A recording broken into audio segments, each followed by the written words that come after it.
made in Italy. Italy ravioli alla pomarola. Hirap naman ito basahin. Ayan na, luto na ang ating ravioli pasta. Ayan, 5 minutes boiled. And then we put this one.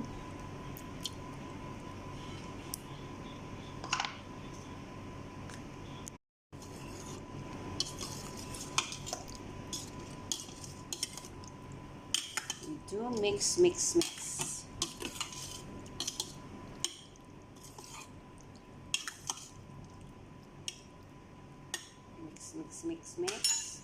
and then put this one, cheese.